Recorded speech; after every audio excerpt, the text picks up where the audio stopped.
শুভ সকাল বন্ধুরা। আজকে আমি তোমাদের সাথে শেয়ার করব একটি মেডিটেটিভ পশ্চার পদ্মাসন। পদ্মাসন কিভাবে করতে হয়, পদ্মাসনের উপকারিতা কি এবং কন্ট্রাইন্ডিকেশন কি আছে সেগুলো তোমাদের সাথে আজকে শেয়ার করব।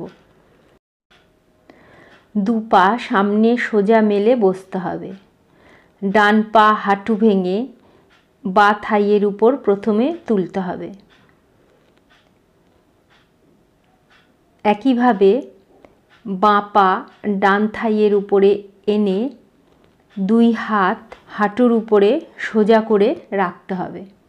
এই অবস্থায় দুই হাঁটু মাটিতে ঠেকে থাকবে, মেরুদণ্ড থাকবে একদম সোজা, সামনের দিকেও তাকানো যাবে অথবা চোখ বন্ধ করেও থাকা যাবে। শ্বাস প্রশ্বাস থাকবে স্বাভাবিক।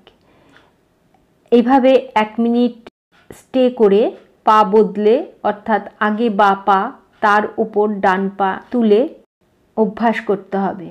এভাবে মোট 4 বার অভ্যাস করতে হবে।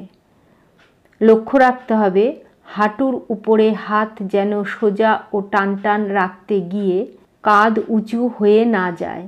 দু কাঁধ বেশ সহজ ও আলগাভাবে থাকবে, কোনো রকম আড়ষ্টতা যেন না থাকে। প্রতি অভ্যাসে 30 সেকেন্ড সময় পর্যন্ত স্টে করে থাকতে হবে। আয়ুর্বেদে রোগকে 3 ভাগে ভাগ করা হয়। 72 রকমের বায়ুবিকারজনিত রোগ, 40 রকমের পিত্তবিকারজনিত রোগ এবং 20 রকমের শ্লেষ্মাবিকারজনিত রোগ। আমাদের শরীরে বায়ু, পিত্ত, কফ এই 3 বিকার বিদ্যমান। এই 3 বিকারের মধ্যে সাম্যতা বজায় যদি না থাকে তখনই আমাদের শরীর অসুস্থ হয়ে পড়ে।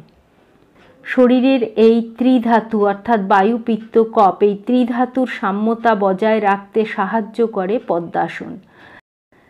সেই কারণে যোগশাস্ত্রে পদ্মাসনকে সর্বব্যাধি হরণকারী আসন বলা হয়। এছাড়াও পদ্মাসন নিয়মিত অভ্যাস করলে মানসিক একাগ্রতা, ধৈর্য, স্মৃতিশক্তি বৃদ্ধি পায়, নার্ভাস টেনশন প্রশমিত হয় এবং দৈহিক ক্লান্তি দূর হয়। আর্থারাইটিস যাদের খুব বেশি পরিমাণে বৃদ্ধি পেয়েছে তারা এই আসনটি অভ্যাস করবে না।